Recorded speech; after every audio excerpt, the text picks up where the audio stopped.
참여정부 시절 한명숙 전 국무총리에게 수만 달러를 건넸다. 대한통운 전 사장이 검찰에서 진술했습니다.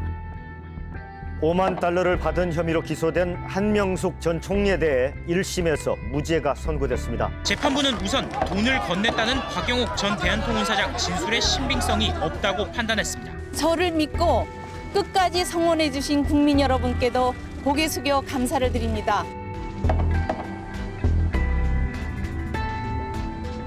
검찰이 한명숙 전 총리가 그에게 불법 정치 자금을 받은 정황을 포착하고 본격 수사에 나섰습니다. 뇌물수수 혐의에 대한 선고를 하루 앞둔 시점이어서 파장이 일고 있습니다. 검찰 조사에서 한 전 총리에게 돈을 줬다고 진술했던 건설업자 한모 씨가 말을 바꿨습니다.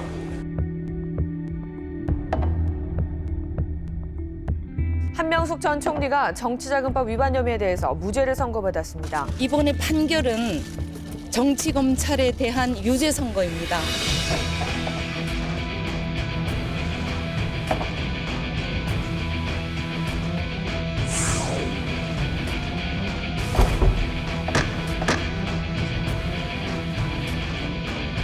모두 도와주겠다.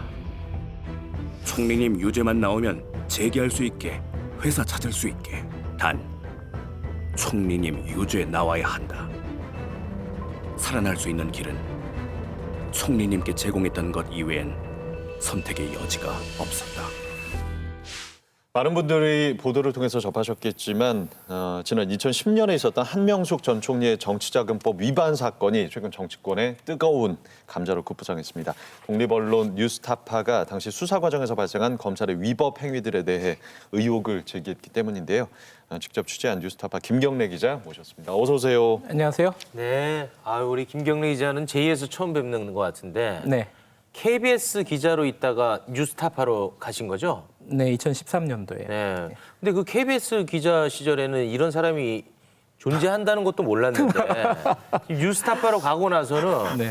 뭐 저도 알고 네. 많은 사람들이 지금 알고 있지 않습니까? 네. 그 차이가 뭡니까? 그만큼 영향력 있는 보도를 하고 있다는 거 아니겠습니까? 그렇지는 않고요. 네. KBS에 있을 때도 많이 알았어요. 아무도 몰랐어요. 아무도 몰랐어요. 네.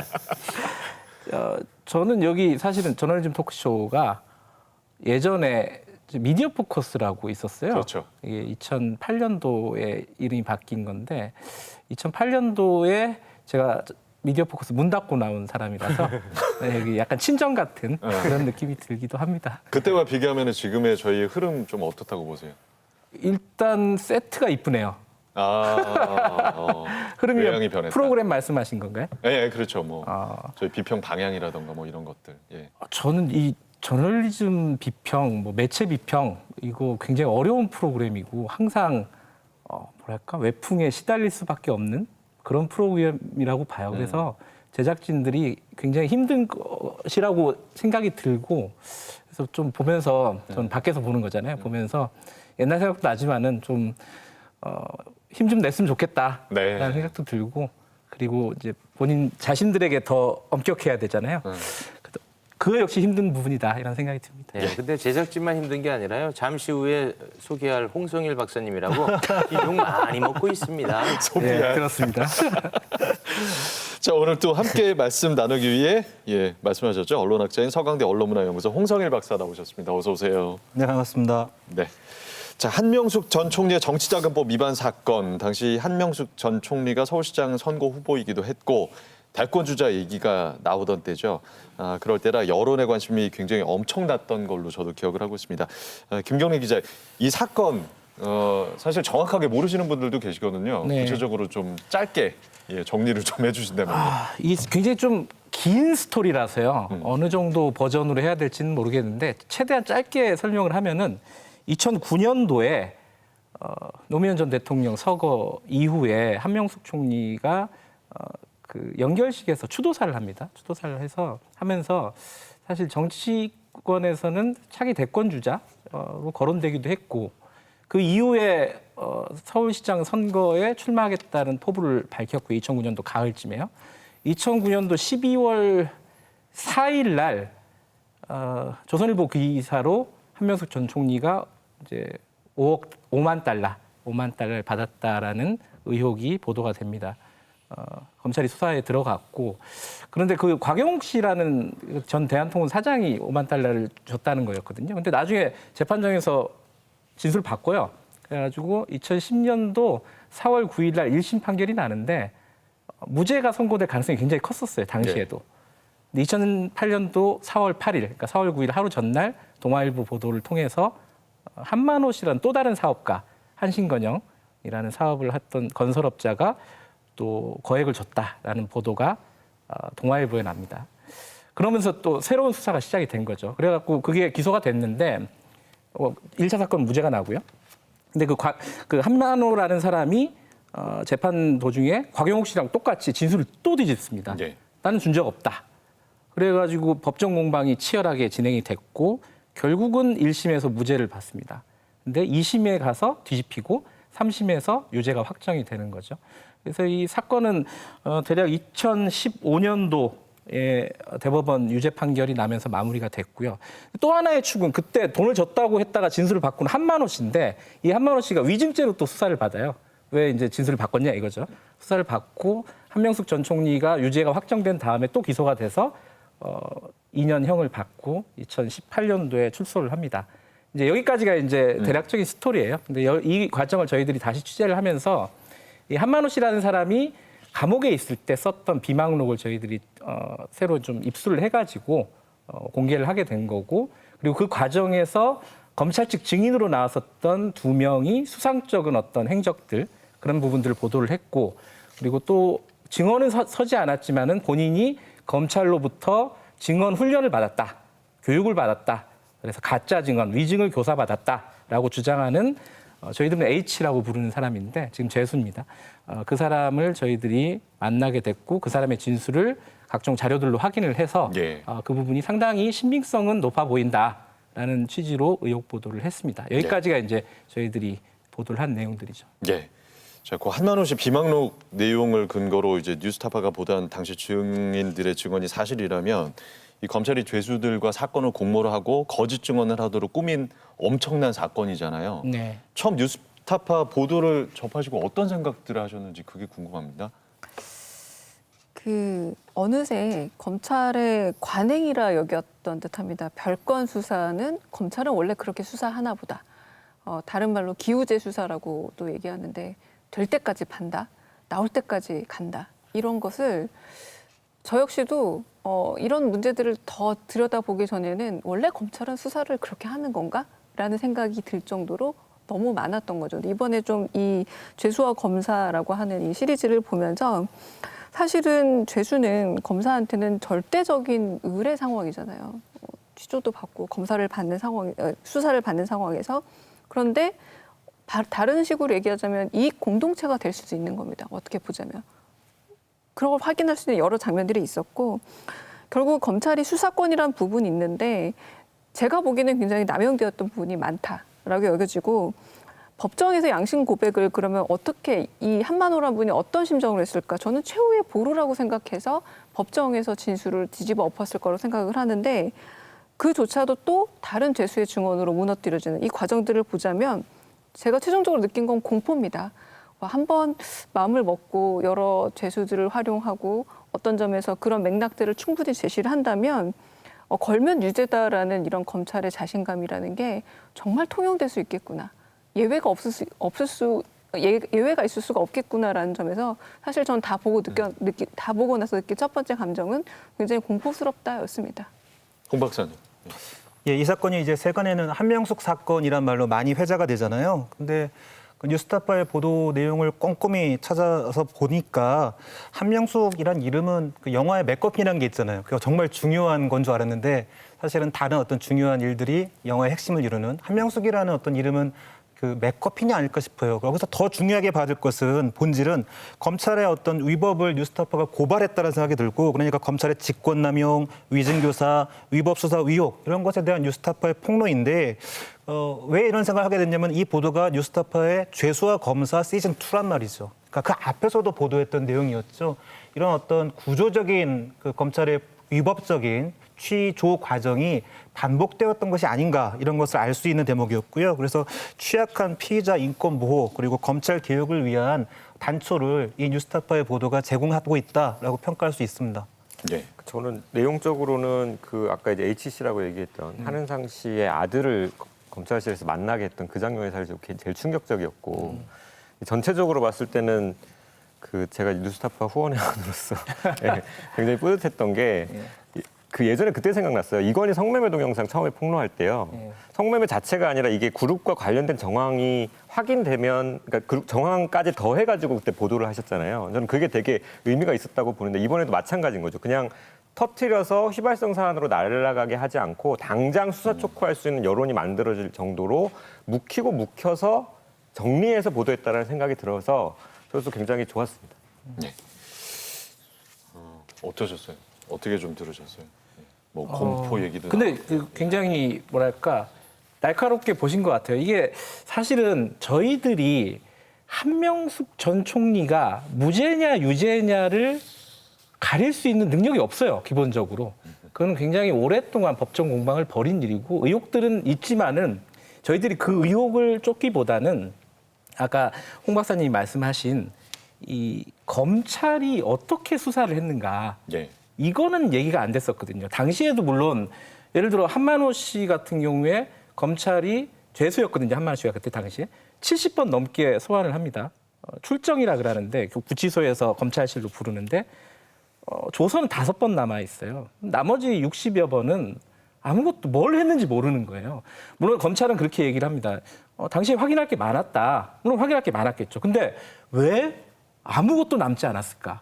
조서도 남지 않았고, 뭐 우리 수사에 그런 규정이 없는가 봐요. 뭐 녹음이나 녹화나 이런 것도 남지 않았고, 뭘 했는지 모르는 거예요. 그 과정에서 한만호 씨는 그때 나는 검찰에게 교육을 받았다 이렇게 주장을 한단 말이에요. 그러면은 검찰도 반박할 게 없는 거예요, 사실은 양쪽 다. 그래서 저는 똑같이 놓고 판단을 하고 조사를 해야 된다고 봅니다. 근데 어쨌든 그 부분을 얘기하고 싶었거든요. 근데 이제 한만호 씨는 과거에 문제가 됐던 부분이고 저희들은 새로운 얘기가 나왔기 때문에 보도를 한 건데 H라는 사람이 다른 죄수들과 함께 3명이서 그 한만호 씨와 비슷하게 굉장히 자주 검찰 특수부에 불려가서 교육을 받았다는 거거든요. 써주고 그대로 베껴 쓰고 연습하고 도상훈련하고 집체교육을 했다. 이게 이제 H의 주장인데 이 부분도 똑같이 검찰은 할 말이 별로 없는 거예요. 검찰의 해명을 보면은 그때 조사할 게 많았다. 이게 끝이에요. 서로 간에. 이거 참 이상한 일이잖아요. 예. 그러니까 항상 반복되는 패턴인데 한쪽에서는 강압수사라든가 회유라든가 이런 교육이라든가 훈련이 있었다라고 주장을 하고 검찰은 아니다. 이거 끝인 거예요, 이게. 근데 왜 이렇게 반복이 될까? 이거는 좀 고쳐야 된다, 이 부분은. 어떤 방식으로든지. 예. 근데 그런 문제 제기를 할 수 있는 소재라고 생각을 했기 때문에 저희들이 보도를 했다 그러고 지금 패널 분들이 그런 의도를 잘 읽어주셔서 일부처럼 오해를 하지 않고. 저는 그 다른 맥락에 좀 궁금증을 갖고 있는데 네.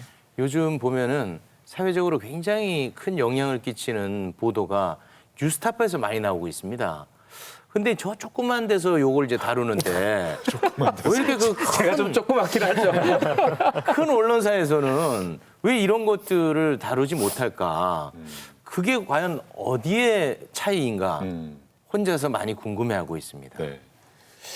한 말씀만 드리면요. 저희들이 맨파워라든가 이런 게 다른 언론사보다 뛰어나다고 절대 생각하지 않거든요. 저는 뭐 KBS만 해도 저희들보다 맨파워는 훨씬 뛰어나고 뛰어난 기자들이 많다고 생각해요. 저희들이 갖고 있는 유일한 장점은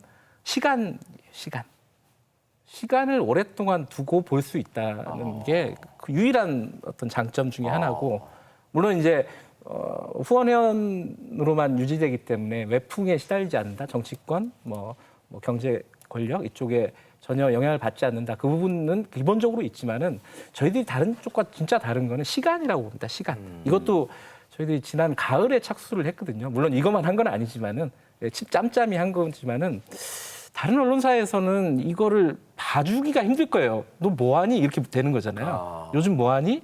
왜 기사가 안 나오지? 저희들은 그런 압박에서 상대적으로 저희도 없을 수는 없지만은 상대적으로는 조금 덜하기 때문에 그래도 조금 다른 보도를 할 수 있지 않을까라는 생각을 후원회원의 역할로 정리를 해주시면 좋겠습니다. 다시 한번 감사드립니다. 몇 푼 낸다고 생생내고 말이에요. 생생 많이 내주세요. 자, 탐사 보도의 장점을 최대한 살린 뉴스타파의 보도에 대한 다른 언론들의 반응을 일단 먼저 살펴봐야 될 것 같아요. 5월 20일 뉴스타파가 고 한만호 씨가 2010년 공판 당시에 검찰의 언론 플레이에 죄책감을 느껴서 진술을 번복했고 검찰이 이를 어떻게 덮었는지를 공개를 했습니다. 그러자 다음 날부터 이제 관련 보도가 쏟아져 나오기 시작합니다. 그런데 그 내용을 보면요. 조선일보가 177석 힘으로 한명숙 유죄 뒤집기, 서울신문 작전 짠 듯 움직이는 한명숙 구하기 넘어 검 개혁 겨누었다.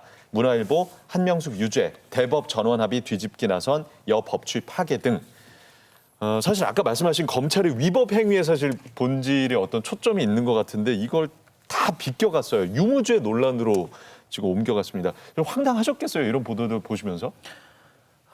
물론 이제 저희들이 보도를 하면 해석은 자유라고 생각을 합니다. 그죠? 뭐 어떤 방식으로 반응을 할지는 저희들이 예측하거나 강제할 수는 없는 부분인데 좀 아쉽죠. 그러니까 저희들이 제기한 부분은 이쪽인데 이쪽을 보지 않고 자꾸 정치적인 기획이나 정치적인 어떤 의도가 있는 보도가 아니냐라고 얘기를 하거든요. 그 부분은 참 설득하기가 힘들어요. 근데 저는 그런 생각은 들어요. 그래 왔기 때문에 그렇게 생각한다라고. 그러니까 항상 이제 정치권하고 언론은 굉장히 밀접하거든요. 정치부 기자들도 있고, 검찰 출입 기자들도 있고, 정치권과 언론은 굉장히 밀접하게 움직이고, 그건 또 어쩔 수 없는 현상이라고 보는데, 그렇게 보도를 해왔기 때문에 뉴스타파 보도도 뭔가 정치권과 사전 교감이 있었을 것이다. 라고 상상을 하는 것 같아요. 저희들 생각에는. 그래서 좀 답답한데 이거 참 말로 설명하기가. 그러니까 저희들이 얘기해 드릴 수 있는 거는 저희들의 알리바이죠. 일종의. 작년에 재수사 검사라는 시리즈를 하다가 한명숙 사건이라는 어떤 사건이 비슷하다라는 얘기를 들었고 일단은 그 들었던 걸로 출발을 해가지고 사실 본격적으로 착수는 안 했어요. 왜냐하면 가능성이 굉장히 낮기 때문에 이 보도는 뭔가 새로운 게 나와야 되잖아요. 기자는 좀 그런 측면이 있으니까. 그래갖고 조금씩 취재를 하다 보니까 새로운 게 나왔으니까 비망록 같은 게 물론 법정에 제출되긴 했었지만 한 번도 공개된 적이 없었기 때문에 나왔고 죄수 H라는 사람이 정말 우연히 접촉이 됐는데 그 사람으로부터 증언을 들었고 이 상황에서 그럼 보도를 하지 말라는 것인지 보도를 언제 하라는 것인지 그러면 여당이 소수일 때 보도를 해야 된다는 것인지 4년 뒤에 하라는 얘기인지 모르겠습니다. 좀 답답해요, 이런 부분은. 네. 저는 그 말에 굉장히 동의할 수밖에 없는 게 아까 한명숙 전 총리 수사도 조선일보에서 먼저 뇌물수수 의혹을 보도한 다음에 검찰이 수사를 착수한 거 아닙니까? 그런 식으로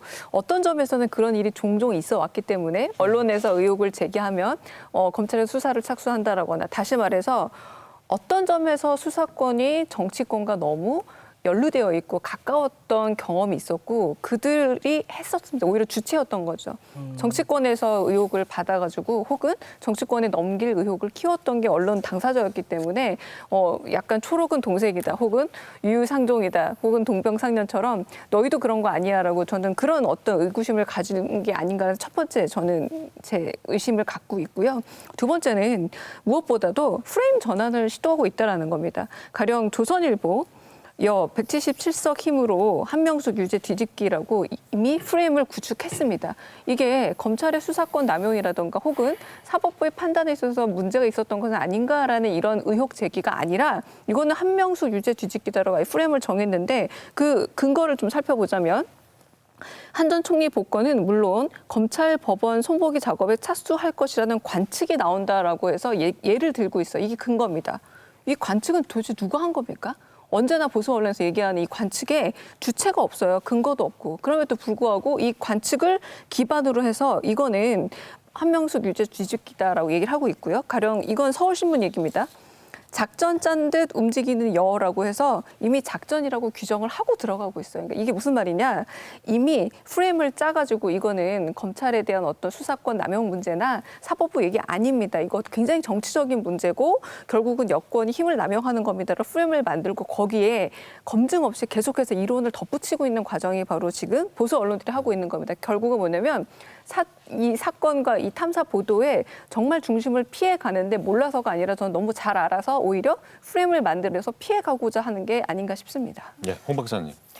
예, 검사의제소 시즌 1 김 기자님께서 말씀해 주셨듯이 2019년 8월에 시작했잖아요. 그러니까 그 연속선상에서 봐야 되는데, 그러니까 한명숙 전 총리 거는 그 연속선상의 마지막 꼬리에 있는 거잖아요. 근데 한명숙 전 총리를 계속해서 꺼낸다는 것 자체가 굉장히 본질을 회피하고 있는 건 저도 동의를 하고요. 다만 그럼에도 불구하고 그 한명숙 전 총리가 지금 상황에서 중요하다고 하면 이런 면에서는 중요할 것 같아요. 뭐냐면은 아니 한명숙 전 총리도 그 유력 정치인도 이 검찰의 잘못된 수사 관행으로부터 자유롭지 않다라는 걸 보여준다는 측면에서 한명숙 전 총리는 중요할 수 있죠. 그러니까 평범한 사람들 역시도 자칫 경험할 수 있는 이 검찰의 강압적 수사 관행, 또 위법적 수사 구조 이런 것들이 평범한 사람들도 겪을 수 있기 때문에 많은 사람들이 이 문제에 더 관심을 갖는다는 측면에서 한명숙 전 총리는 중요할 수 있죠. 뭐 그런 면에서 일부 언론이 이 한명숙 전 총리를 꺼내는 방식 자체가 좋은 목적으로 가져온 것인지 아니면 그냥 한명숙 사건으로 모든 걸 덮어버리기 위해서인지 쟁점, 정쟁으로 바꾸려고 하는 것인지는 구분해 볼 필요가 있습니다. 네. 그 이게 확정 판결이 난 사안을 다시 거론한다라는 이유로 사법 불신이다, 뭐 법치 파괴다 이런 말이 나오는데 확정 판결에 대해서도 재심이 가능하다라는 말은 즉 확정 판결에 대해서도 다시 평가할 수 있다라는 얘기죠. 그리고 재심 절차를 거쳐야만 확정 판결이 취소될 수 있다고 하여 재심 절차를 거치기 전에는 비판도 해서는 안 된다라는 말은 결코 아니거든요. 그래서 이거 자체로 법치 파괴라는 말은 너무 과하고 조선일보 같은 경우에는 올해 3월에 한 과거 정치인을 찬양한 적이 있잖아요. 그때 나왔던 표현이 이렇습니다. 분열된 야권을 단합시켜 거대 집권 세력에 도전하게 만드는 마쿠 실력자다. 흉악한 모욕과 모략과 극도의 신체적 고통이 영혼을 부식시키지 않았고 오히려 교양했다. 재임 중 형사적 책임을 물을 불법 행위는 전무했다. 수감의 부당성이 하늘을 찌른다. 이게 그 직권남용, 뇌물, 선거법 위반 등으로 구속 수감된 박근혜 씨에 대한 이야기거든요. 그러니까 여기에 대해서 이미 확정 판결이 난 사안에 대해서 조선일보에서 이렇게 말했습니다. 그러니까 지금 한명숙 씨의 수사 과정에서 나왔던 그런 위법한 정황이라는 게 박근혜 씨 수사 과정에서는 아직까지 나온 것이 없죠. 그럼에도 불구하고 당시 그런 보도를 한 지금 조선일보가 사법 불신을 이야기하는 것은 굉장히 이중적인 거죠. 네. 자, 여권이 한명숙의 무죄를 주장하고 있다는 야당과 일부 언론의 비판 지금도 계속되고 있습니다. 그래서 저널리즘 토크쇼 제2에서 한 전 총리의 무죄를 주장한 실제 발언이 있었는지 확인해봤습니다.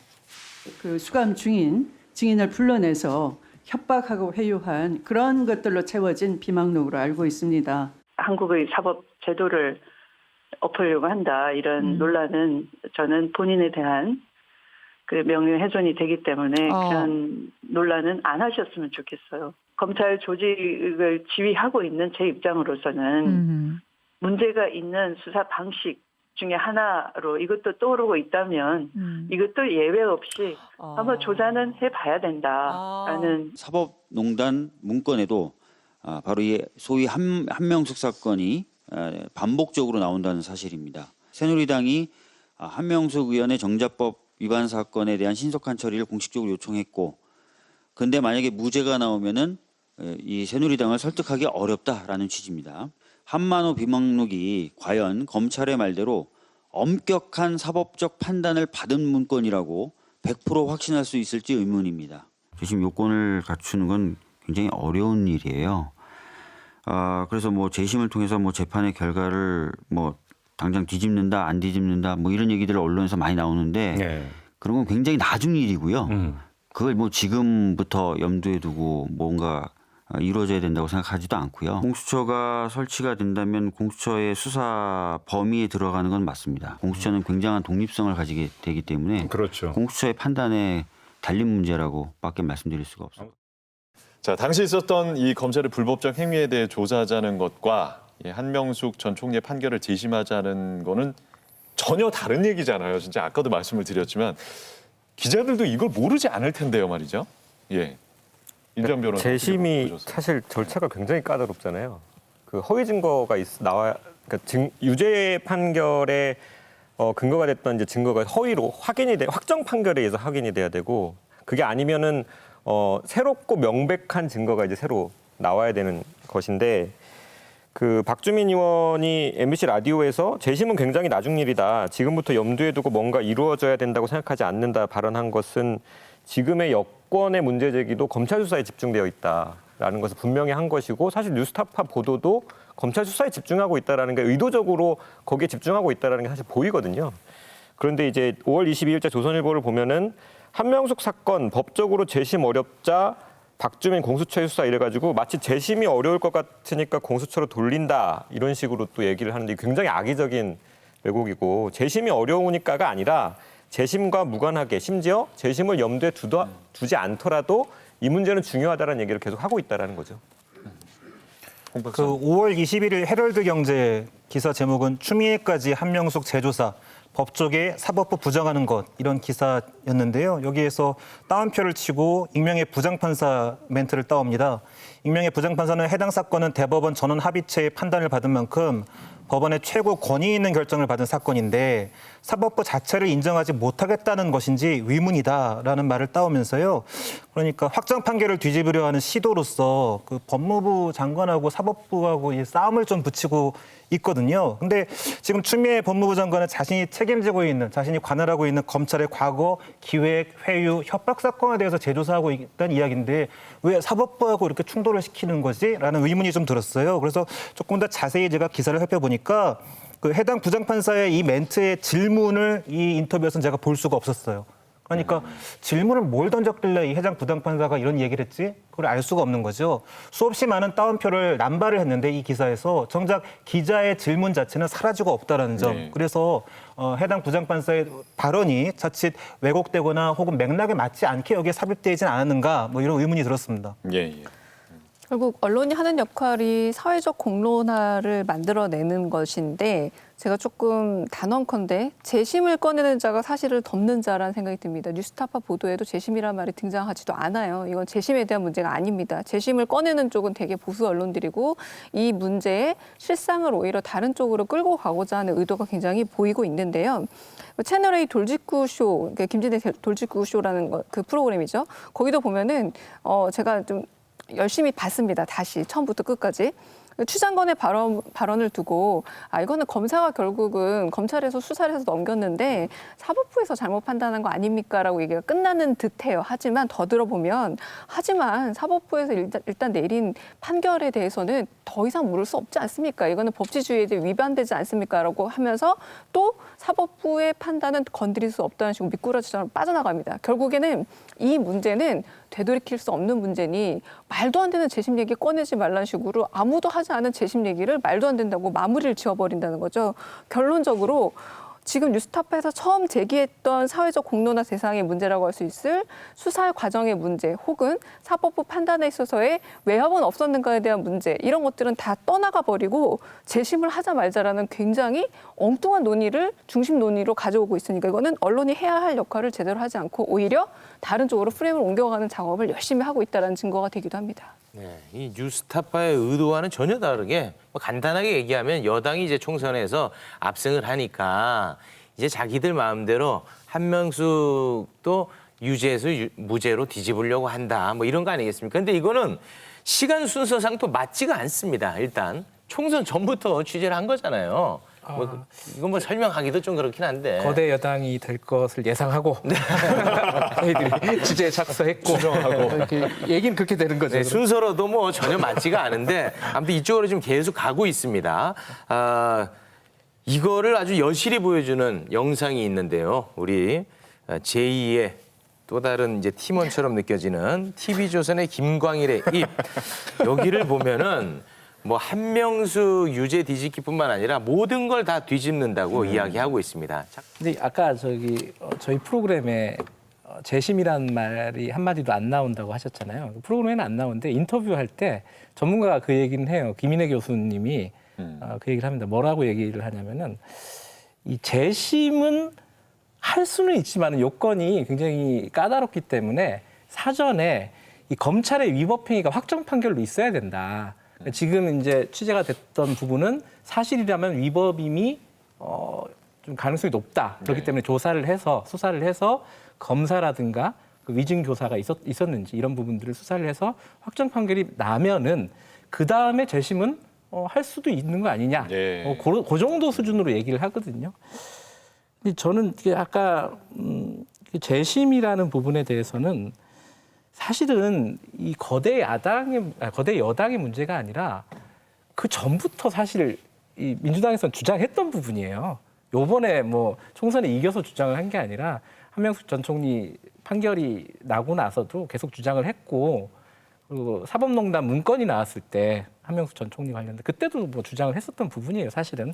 그래서 이제 크게 다른 얘기는 아닌데 요번에 비망록이 저희들이 보도를 하고 나서 한 번 더 얘기한 것 같아요. 사실은 재심이란 말은 꺼내지는 않았지만 예컨대 김태년 원내대표 같은 경우에는 이렇게 얘기를 했거든요. 한 전 총리가 검찰의 강압수사, 사법농단의 피해자임을 가리킨다. 모든 정황이. 이렇게 얘기를 했어요. 그러면은 듣는 사람 입장에서는 이거 사건을 처음부터 다시 한번 봐야 되는 거 아니냐라는 취지로 얘기를 했다고 받아들일 수는 있거든요. 근데 그 얘기가 새로운 얘기는 아니라는 거예요. 이번에 뭐 거대 여당과 특별히 관련이 있어서 얘기를 한 것 같지는 않고 원래부터 계속 주장했던 얘기. 그 정도 수준으로 저희들은 생각이 들었어요. 네. 홍 박사님 어떻게 보셨어요? 예, 그런 어떤 이야기들이 계속해서 이어져 오고 있기 때문에 그 지금의 야당들은 계속해서 의심하고 있는 거고, 또 여기에 보수 언론까지 가세를 하고 특히 종편에서 이런 이야기들을 많이 꺼내고 있는 것 같습니다. TV조선뿐만 아니라 그 종편 방송들 거대 여당 프레임 동원해가지고 또 전문가 입을 빌려가지고 이런 이야기들을 하고 있는데요. 예컨대 채널A 뉴스웨이 라이브에 출연한 문인철 시사평론가 이렇게 이야기합니다. 공룡 여당, 슈퍼 야당이라고 하는데 이렇게 큰 권력을 가진 민주당이 무엇부터 시작할까? 이렇게 말문을 열고 권력과 돈은 가지고 있으니 좀이 쑤셔서 가만히 못 있는 것 같아요라는 발언을 하는데, 이건 좀 뭐 비평하기에도 굉장히 좀 수준이 낮은 말이라고 할 수 있겠고요. 좀 언급하기가 불편하고요. 조선일보도 이런 이야기를 합니다. 한명숙은 양심의 법정에서도 유죄다 해서 이 기사에서 총선에서 압승했다고 사실까지 바꿀 수 없는 법이다. 뻔뻔함에 집요함까지 더해진 듯하다 라면서 이 거대 여당 프레임, 그다음에 무소불위의 어떤 권력 프레임 이런 것들 들이댑니다. 또 최근에는 히틀러식 독재 법치라는 말까지 요즘 뭐 정치인의 그 입에서 오고 가고 있는데요. 이와 같은 극단화된 언어들이 굉장히 이 언어의 인플레이션을 낳고 결국 지난 어떤 그러니까 거대 여당이 만들어진 건 사실인데 그것을 만들게 된 어떤 맥락들, 국민의 선택들 이런 것들은 지금 사라지고 없어졌다라는 생각이 듭니다. 자, 김경래 기자가 뭐 계속 말씀해 주셨지만 참 어떤 때든 검찰의 위법 행위에 그 취재에 초점을 맞추려고 애쓴 흔적이 사실 보도에서도 많이 보이거든요. 지난 5월 25일이죠. 당시 수사팀이 뉴스타파의 보도는 명백한 허위라면서 A4 용지 5장 분량의 입장문을 기자들에게 전달을 했습니다.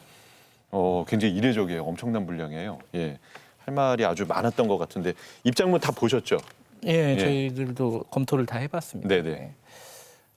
근데 저희들 입장에서는 검찰의 해명이 굉장히 반가워요.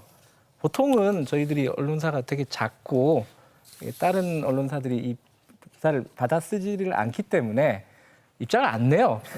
무시하는 경향이 많은데, 근데 그러면 어떤 결과가 벌어지냐면은 다른 기자들이 아무도 안 쓰는 거예요. 근데 검찰이 입장문을 내잖아요. 모든 검찰 기자들이 다 씁니다. 그게 이제 뭐 일종의 해명 저널리즘이라고 해야 되나? 그러니까 실제 사건은 안 쓰는데 검찰의 해명이 나오면은 그건 다 써요. 저희들 입장에서는 되게 반가운 거죠.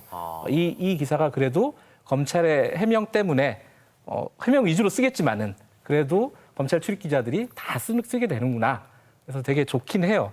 그 부분은 좋긴 한데 내용은 좀 별다른 건 없었어요. 왜냐하면 또 주장이 많기 때문에 뭐 하나하나 뭐 팩트들 틀린 것도 많이 있지만은 전체적으로 보면은 H가 얘기했던 검찰의 위증 교사 그 부분에 대한 주장, 그리고 검찰은 그러지 않았다라는 주장, 총론적으로는 뭐 그 정도 수준이었거든요. 뭐 그렇습니다. 그럼에도 뭐 좀 그렇다고 하더라도 좀 인상적인 부분이 있었습니까? 보신 것 중에?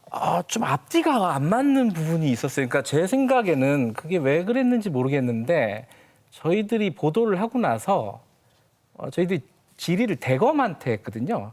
대검이 이제 회신을 보내준 거예요. 근데 저희들이 보도가 나오고 대검에서 연락이 왔어요. 연락이 와가지고 뭐라고 하냐면은 대검은 이러이러하게 밝혔다라고 저희들이 기사에 썼거든요. 그거를 대검은 밝혔다고 쓰지 말고 수사팀이 대검을 통해서 이렇게 밝혔다라고 써달라는 거예요. 그래서 이건 또 뭐지? 처음 듣는 이 초식이라고 해야 되나? 그렇거든요, 이게. 그러니까 뭐지? 그러니까 모르겠어요. 해석은 여러 가지로 할 수 있는데 어찌 됐든 해명의 주체가 대검이 아니라 당시 수사팀이다라고 박아달라는 거예요. 그래서 저희들이 바꿔줬어요. 그럼 못 들어줄 바는 아니잖아요. 그래서 기사까지 바꿔줬어요, 실제로. 근데 바꾸고 나서 우리끼리도 왜 그랬을까? 물론 이제 그 실무자가 전화를 했기 때문에 그분한테 왜 그랬냐고 따지는 건 좀 웃기는 일이기 때문에 뭐 그런 부분이 조금 저희들로서는 좀 난감한, 해석하기가 좀 난감한 부분이었고, 실제로 그 해명이 5장이라고 하셨는데 쭉 보면은 서로 간에 모순되는 부분이 좀 있습니다. 그러니까 좀 급하게 만든 것 같아요. 왜냐하면은 또 저희들은 실명을 안 쓰잖아요. 이 당시에 증인이나 이런 분들은 공인이 아니기 때문에 아직은. 그래서 실명을 안 쓰고 김모 씨, 최모 씨라 그러는데 보도자료, 그러니까 기자들한테 뿌린 보도자료에 실명을 써놨더라고요. 그러니까 다 지웠는데 2개를 안 지운 거예요. 그래서 누구나 다 알 수 있게끔 써놓은 거예요. 그래서 이거는 굉장히 검찰이 하기 힘든 실수거든요. 검찰은 그거 되게 민감한 부분인데, 개인정보 같은 것들이. 그래서 그 부분도 좀 이상하고. 그리고 예컨대 3명을 저희들이 모아가지고 집체 교육을 했다, 이런 주장을 보도를 했잖아요. 그러지 않았다. 엄격하게 분리해서 조사를 했다라고 했는데 나중에 또 뒤에 문장을 보면은 셋이 모여서 또 밥을 먹었다고 이렇게 또 얘기를 해요. 그래서 조사는 분리하되 밥은 또 같이 먹는 것인가? 뭐 이런 의문도 들고요. 그리고 뭐 예컨대 저희들이 그러니까 죄수 H가 근거를 남기기 위해서, 본인의 주장입니다. 자기가 이런 집체 교육을 당했다라는 근거를 남기기 위해서 검사들을 수시로 대접을 했다는 거예요. 당시에 이제 직원이라든가 밖에 사업체를 운영하고 있었으니까 직원이라든가 친지를 불러다가 맛있는 거, 본인의 주장은 호텔 음식이라든가 고급 음식들을 시켰다고 하는 거예요. 초밥. 네, 그래 시켜가지고 검사들하고 같이 먹었다는 거예요. 그래서 저희들이 믿을 수가 없어가지고 뭐 영수증이나 출입기록 이런 거 확인해 보니까 맞더라고요. 물론 한 건만 확인이 됐습니다. 본인은 굉장히 여러 차례 했다고 주장은 해요. 근데 저희들이 확인할 수 있었던 건 한 건인데, 한 50만 원어치 초밥을 샀는데 한 10인분 이상이 될 거예요. 아마 12, 3인분 정도 단순 계산하면은. 근데 자기들은 안 먹었다. 그래서 당시에 아까 얘기했던 김 씨, 최 씨, H 3명과 그걸 사왔던 아들, 조카, 그리고 다른 참고인들이 같이 먹었을 뿐이다. 검찰하고 검사와 수사는 안 먹었다. 이렇게 주장을 했는데 그 팩트가 완전히 다 틀린 거거든요. 왜냐하면 당시에 아들은 오지도 않았고 조카는 와서 배달만 하고 갔고, 출입 기록을 보면 그게 개연성이 높아요. 그리고 김 씨는 그때 출소한 이유기 때문에, 그리고 증언도 한 이유기 때문에 검찰에 왜 갔는지 잘 모르겠어요. 그럼 남은 건 2사람밖에 없다는 거예요, 지금. 먹었던 사람이. 그러면 1인당 한 5인분씩 먹었다는 건데, 뭐 다른 방에 있는 참고인들을 다 불러가지고 파티를 했다는 것인지, 뭐 그런 부분들이 좀 뭐랄까, 디테일이 좀 부족했다, 검찰이. 그래서 검찰이 이런 조직이 아닌데 조금 급하게 만든 게 아닌가. 저희들끼리는 약간 그런 판단이 좀 들었습니다. 그 수사팀 입장문 중에 제가 좀 이상하게 보였던 것은 처음에 그런 말이 나옵니다. 채권 회수 목록이랑 한 전 총리와의 통화 내역에 저장된 휴대폰의 존재는 모르고 있던 건데 한만호의 진술로 확보했다. 이것만 보더라도 한만호가 검찰 수사에 임의로 협조했다는 점을 보여주고 있다. 그거는 적극성을 보여주는 거지 임의성은 아니잖아요. 임의성은 사실 자유의지에 따라서 했다라는 얘기인데 약간 말장난한다는 느낌이 들었고, 나중에는 결국 이 H라는 사람이 황당한 주장을 많이 했고 의도적이고 과장된 주장을 해서 도저히 신뢰할 수 없는 사람으로 판단해 증인 신청하지 않았다. 맨 마지막에 이 사람의 이제 전과를 쓰면서 이런 사람 말을 믿으면 안 된다라는 얘기를 하는데, 지금 그럼 H와 반대로 신뢰할 수 있는 사람이라고 판단한 최 씨도 지금 위증교사 폭로하겠다고 나오고 있잖아요. 그럼 여기에 대해서는 어떻게 할지, 여기에 대한 반응이 없다라는 거. 그다음에 저는 처음에도 말했지만 H 아들을 소환한 문제가 사실 제일 좀 충격적이었는데, 여기에 대한 그 답변이 이런 거죠. 한 씨는 한 전 사장에게, 그러니까 한만호 사장에게 동업을 하자고 제안했다고 진술해서 그 진위를 확인하려고 아들과 조카를 소환했다. 황당한 주장을 많이 해서 도저히 신뢰할 수 없다고 얘기했던 그 H가 동업하자라는 진술이 당시 그렇게 중요한 사실이었을까라는 생각이 하나가 들고 만약 그 진술을 확보하기 위해서 당시 미성년자였던 아들까지 소환할 이유가 대체 뭔가 계속 의혹은 생기는 것 같아요. 검찰의 이번 답변을 통해서도. 그러니까 저는 언론 소비자 입장에서 방금 김경래 기자가 말씀하신 부분 검찰의 입장문을 받아봤더니 이런 부분은 뉴스타파의 보도와 잘 안 맞는 것 같다거나 혹은 이 부분은 잘 해결이 안 되는 부분을 저는 기자들도 발견할 수 있을 거라고 보거든요. 그런데 왜 검찰이 입장을 발표하면은 거기에 대해서 의문을 하거나 혹은 약간 좀 의아한 분의 질문을 다시 던져서 혹은 추가 취재를 함으로써 탐사 보도를 더 이어가는 게 아니라 검찰은 입장을 내면 그게 정답입니다. 그래서 조선일보 기사도 보면 어떻게 나와 있냐면 검찰의 입장을 대변만 하고 이 긴 내용을 하나로 요약하는데 뭐라고 하느냐. 명백한 허위 주장이라고 딱 한 줄로 못을 박아버려요.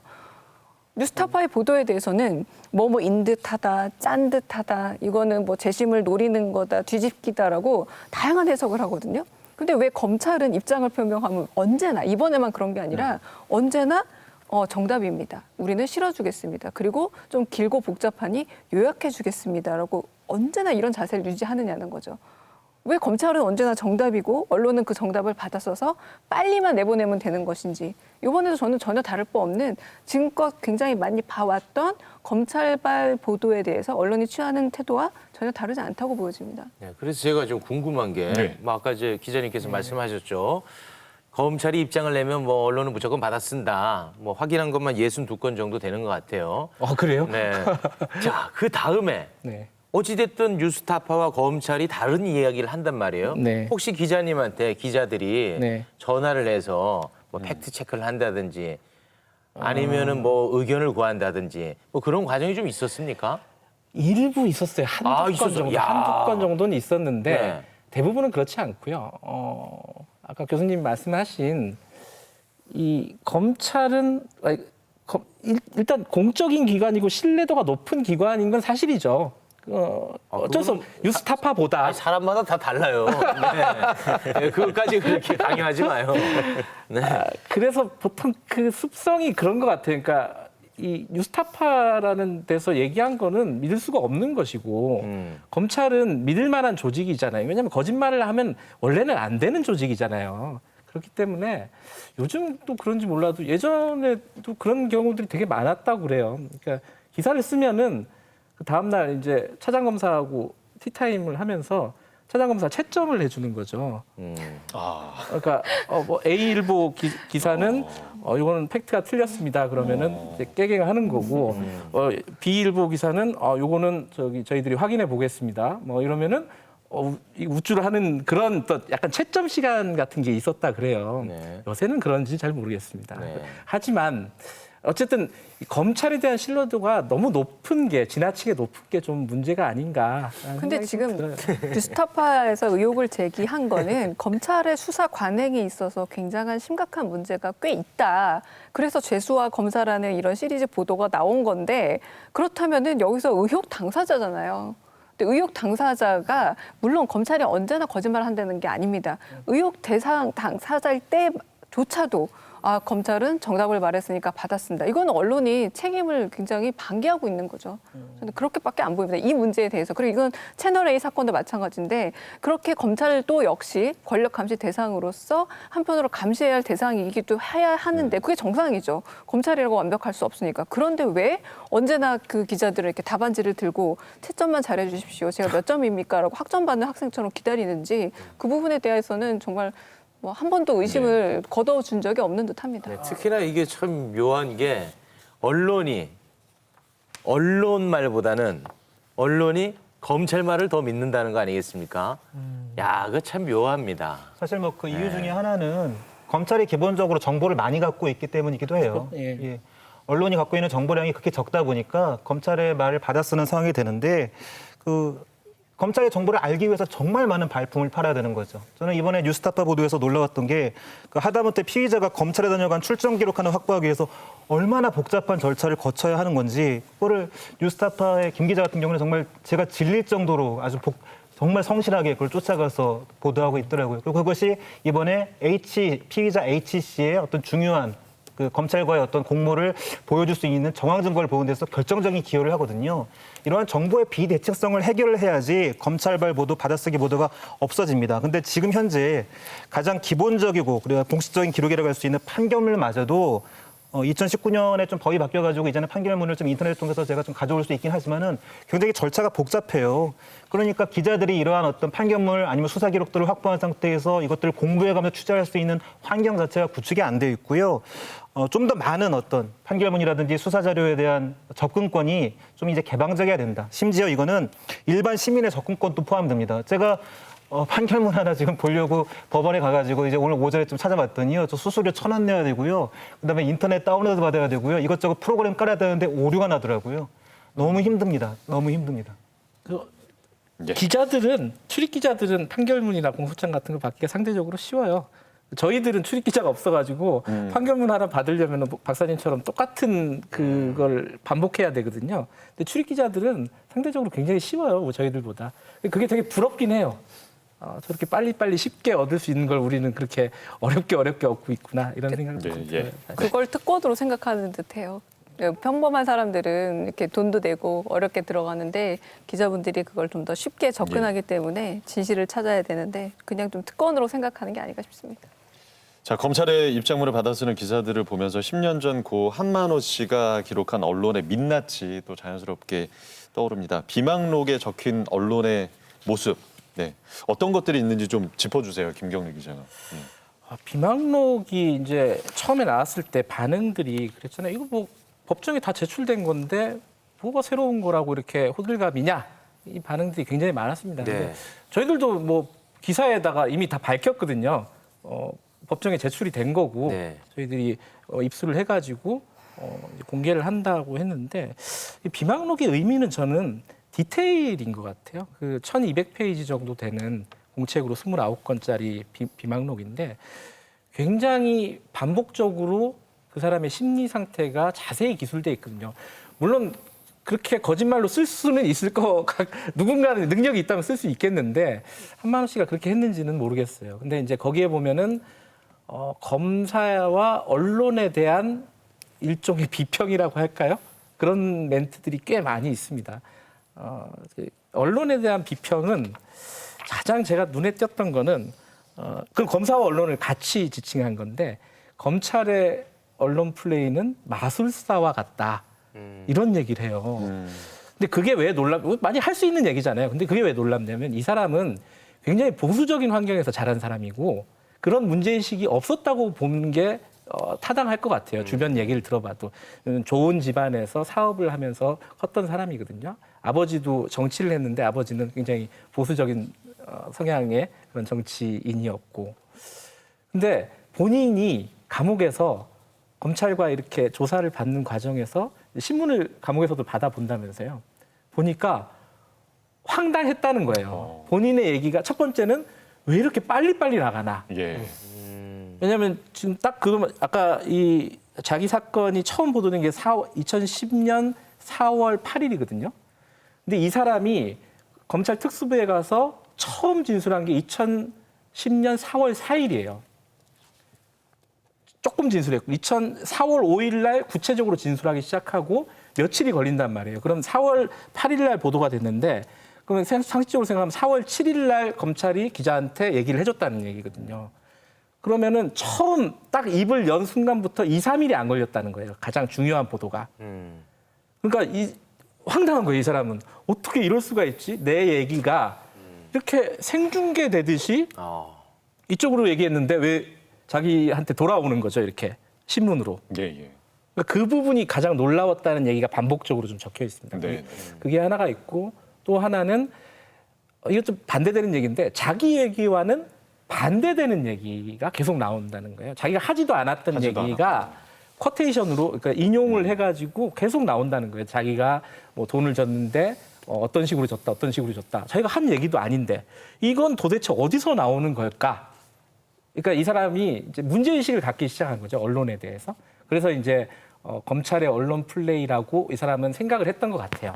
예. 그래서 검찰의 언론 플레이는 마술사다. 이런 어떤 구절이 나오는데 그게 굉장히 인상적이었어요. 이 사람의 예. 배경을 생각해 봤을 때는. 굉장히 인상적인 부분이 있더라고요. 밖에서 조중동이나 일부 언론이 권력의 나팔수라고 해서 과장된 말이려니 했는데 제가 직접 당해보니 조금도 지나친 표현이 아니었어요. 예, 이 부분이 굉장히 인상적으로 다가오더라고요. 이것도 평소에는 이렇게 생각 안 했을 거잖아요, 이 사람이. 네네. 근데 계속 그 자기 기사들을 팔로우하면서 보니까 조금 뭐랄까 비판적인 문제의식이 생겼다고 할까요? 예, 감옥 예. 안에서. 알겠습니다. 그런. 강 교수님 어떻게 보셨어요? 이 언론의 민낯 언급한 이 비망록 내용.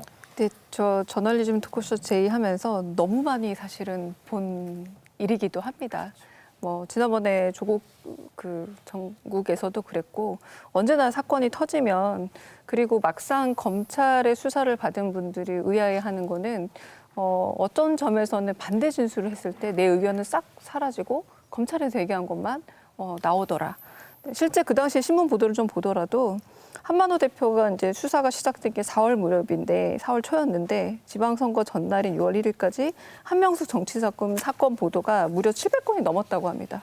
대부분 검찰 입장만 대변하고 있는데 그 문제는 이때만 그랬느냐? 전 지금도 다를 바 없고 검찰에서 보도하는 건 언제나 정답으로 어떤 말 그대로 크로스 체크라던가 다른 검토도 없이 무조건 검찰반 보도는 금과 옥저다. 되게 중요한 정보다라고 단독이라는 이름을 달고 굉장히 속보 경쟁을 하면서 나오고 있는 것. 사실 저는 그때나 지금이나 좀 똑같은 거 아닌가라는 생각이 들기도 합니다. 네, 홍 박사님. 조선일보 2010년 4월 10일 날 기사 5만 달러 무죄 선고 하루 전 또 불법 자금 수사라니라는 사설에서 하필 이런 시점과 이런 상황에서 또 다른 수사 착수는 적정성 논란과 야당의 반발을 불러오게 될 것이다라고 조선일보가 비판합니다. 그러니까 조선일보가 보더라도 검찰이 지금 무리하다라는 것을 알고 있었다, 의식하고 있었다는 대목이고요. 또 한 가지 흥미로운 것은 저는 2011년 4월 31일 날 한명숙 전 총리의 9억여 원 불법 정치 사건 1심에서 무죄 판결의 다음 날 그 동아일보 보도가 좀 굉장히 흥미로웠는데요. 기사 제목 이겁니다. 또 검찰의 굴욕. 누군가에게는 저는 이게 굴욕일 수 있겠지만 또 다른 누군가에게는 샘과 살을 가르는 재판이거든요. 근데 여기서 굴욕이다라는 메시지를 줬을 때 이 기사가 지금 누구한테 이입해 있는지 알 수 있는 대목이고요. 여러 가지 어떤 문장들이 많이 문제적입니다. 지난해 뇌물 사건 1심 선고 전날인 4월 8일 정치자금 사건과 관련해 한신건영을 압수수색하는 등 오해를 살 만한 수사 방식을 노출한 적도 있다라는 이 기술.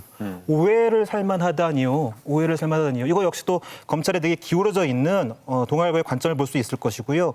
2010년 12월에 법정에서 한만호 씨 진술 분복이 있었다라고 계속해서 저희가 살펴보지 않았었습니까? 그런데 이 기사에서는 2011년 기사입니다. 검찰은 애초 이 회사 전 대표 한만호 씨의 자발적인 진술을 확보한 뒤 수사에 착수했다라고 이야기함으로써 강압적인 어떤 수사가 있었다라는 것 자체를 아예 언급조차 하지 않고 있습니다. 이 기사만 놓고 봤을 때 동아일보는 상당히 친검찰 쪽이었습니다. 네, 저희가 지금 한명숙 전 총리 사건 당시에 검찰과 언론과의 관계를 지금 보고 있는데 수년이 지난 지금도 전혀 달라지지 않았다는 사실에 굉장히 가슴이 아픕니다. 왜냐하면 채널A 검언 유착 의혹 사건이 계속해서 오버랩이 됩니다. 네. 관련해서 검언유착 의혹을 받고 있는 채널A가 진상조사위원회를 꾸렸죠. 꾸린 지 55일 만에 결과를 공개를 했습니다. 신라젠 사건 정관계 로비 의혹 취재 과정에 대한 진상조사 보고서입니다. 신라젠 취재 착수 과정에서 이 기자가 검찰 관계자와 논의했다고 볼 만한 근거는 확인되지 않았다는 건데 그런데 진상조사 보고서를 보면은 검언유착이 의심되는 내용이 있습니다. 이 기자가 후배인 백 기자와 나눈 통화 내용이 그것인데요. 자, 그 내용을 좀 전해드리면 이 기자가 후배 기자에게 이런 얘기를 합니다. 갑자기 모 검사가 나는 나대로 어떻게 할 수가 있으니까 만나봐. 내가 수사팀에 말해줄 수도 있고 그러는 거야 라면서 자기가 손을 써줄 수 있다는 식으로 엄청 얘기를 했고 일단 그래도 만나보고 나를 팔아 막 이랬다고 말하자 후배 기자가 오히려 굉장히 적극적이네요 라고 물었다고 하고요. 이 기자가 굉장히 적극적이야 라고 답한 그런 기록이 있습니다. 그런데도 채널A 진상조사위원회 결론은 신라젠 취재 착수 과정에서 이 기자가 검찰 관계자와 논의했다고 볼 만한 근거는 확인되지 않았다. 있다라고 결론을 내렸습니다. 어떻게 좀 생각하세요? 그러니까 저는 이 사안이 그 로비 의혹 취재 과정에서 벌어진 범죄 행위가 본질인 거잖아요. 그러니까 검찰 수뇌부와의 어떤 유착 관계를 암시하면서 그 구속되어 있는 사람한테 이제 협박을 해가지고 이제 원하는 정보를 끌어내고자 했던. 그러니까 이것을 그것도 일종의 취재 행위지만 조금 지나치다라고 볼 거냐. 그것은 취재가 아니지. 그거는 기자의 신분을 이용한 범죄 행위냐라고 볼 거냐가 사실은 채널 A에게 가장 먼저 묻고 싶은 그 관점인 것 같아요. 그런데 이번에 보고서를 내면서 신라젠 사건 정관계 로비 의혹 취재 과정에 대한 진상 보고서라 그랬어요. 그러니까 우리가 조사를 요구하는 그 대상이 빠져버렸어요, 제목에. 이걸 취재 과정이라고 얘기한 것을 보면 결국에는 채널 A는 이게 좀 문제가 있을지언정 그냥 좀 지나친 취재 정도의 문제의식을 갖고 있다는 생각이 들고, 그러면 어쩌면 앞으로 또 이런 일이 발생하지 않으란 법이 없다, 이런 의구심도 드는 거죠. 네, 홍 박사님. 여러 가지 민낯들이 노출되어 있는데요. 저기 이상호 아나운서께서 아까 말씀하셨던 그 대목에서 그 이모 기자와 후배 기자 사이 어떤 대화를 보면 욕설이 난무를 해요. 저는 직장 생활을 하면서 만약에 저희 상급자가 그런 식으로 욕설을 하면서 저한테 대한다고 한다면 굉장히 불쾌할 것 같아요. 그러니까 회사 내부에서 민주적인 소통 구조가 아니라는 걸 보여주는 한 대목이지요. 그런 면에서 취재 라인은 그렇다면 어떤 식으로 구축되어 있었던가 당연히 의심해 볼 수 있는데 이 보고서를 볼 경우 취재 라인을 확인할 수 있는 대목에서 모든 카카오톡이 삭제가 됩니다. 당연히 이모 기자 같은 경우에는 본인이 지금 굉장히 위기 상황에 있기 때문에 자기의 노트북을 포맷을 하고 핸드폰 2매를 다시 공장 초기화하는 것을 저는 뭐 그럴 수 있다고 쳐요. 하지만 취재 라인의 어떤 카카오톡 대화까지 삭제를 했다라는 것은 이 채널 A에서 뭔가 지금 심각한 일이 일어났다는 것을 보여주는 건데, 정작 채널 A 보고서에서는 거기까지는 가지 않고 회사 내부 조사를 봤을 때 조직적인 취재에 대한 압력은 없었다, 이런 식으로 면피를 하고 있고 오히려 이 취재 라인을 보호하고 있습니다. 그런 면에서 더 많은 조사가 조금 강제적인 방식을 통해서 이 채널 A에 대해서 이루어져야 된다고 생각합니다. 네, 강 교수님. 그러니까 취재에 대한 불법성은 없었나라는 게 하나고, 두 번째는 실제로 검찰과 유착이 있었는가가 두 번째 관심사이자 그리고 또 규명해야 될 어떤 진실의 핵심이라고 할 수 있습니다. 그런데 이 대화를 듣다 보면은 A 검사장으로 계속해서 불리고 있는 그 인물의 녹취록 여부를 판단할 수 있는 근거도 되고 있거든요. 그런데 이 부분에 대해서도 기자가 뭐라 그러냐면 검찰 수사의 대비에 대해서 그 부분에 대해서 말 못합니다 하니까 그래 그럼 검찰 수사 대비해, 우리는 거기에 대해서 관여하지 않을게라고 넘어가 주는 겁니다. 거부하면 넘어가 주는 건데, 이는 사실 압수수색 과정에서도 드러났죠. 채널 A를 압수수색을 했는데 일단은 굉장히 긴 시간적 여유를 줘서 사람들이 대부분 뭐라고 얘기했냐면 이거는 증거인멸에 시간을 주는 것과 뭐가 다르냐라고 대개의 상식적인 언론 소비자분들이 의문을 제기했었습니다. 그런데 그런 것과 관계없이 그런 압수수색이 이제 아주 늦춰졌다는 부분도 있고, 그나마도 이미 제출 방식으로 일부 자료를 제출받고 이런 과정들을 보자면 결국은 결론적으로 검찰이 언론과 손을 잡고 어떤 기획 수사 내지는 기획적으로 누군가의 어떤 범죄 사실을 만들어내라고 했는지에 대해서 많은 언론 소비자들이 갖고 있는 의구심을 해결하고 있는가? 전혀 해결하고 있지 않다. 의혹을 오히려 덮고 있다라고 보여집니다. 네, 취재하신 사건은 사실 굉장히 다르지만 어떤 검언 유착이라는 맥락에서는 공통 분모가 발견이 되거든요. 김경래 기자도 이 사건 아시죠? 네. 예, 어떻게 보셨어요? 이 입장문. 네. 저는 지금 막 떠오른 건데, 예전에 그 KBS 국회 도청 사건이 있었어요. 민주당 쪽에서 최고위원 회의할 때 그 녹취가 저쪽 상대당으로 넘어갔는데 그 중간 매개고리가 이제 KBS 기자였다는 거고. 네, 한성규 전 의원. 네. 근데 수사를 했는데 결국 못 밝혔거든요. 왜냐하면 휴대전화와 컴퓨터가 없어졌어요. 그때 당시 포맷이 아니라 그때는 용의자라고 할까요? 지목됐던 기자의 그것들이 모두 다 없어져가지고 수사가 이제 거기서 난관에 봉착해서 결국은 아무것도 밝혀지지 않았거든요. 언론 수사하는 거 굉장히 어렵습니다, 사실은. 이게 뭐랄까, 검찰이 언론사를 함부로 압수수색 한다는 게 쉬운 일은 아니거든요. 강제 수사가 굉장히 어렵기 때문에 저는 좀 회의적으로 봐요, 이게 정확하게 밝혀질지.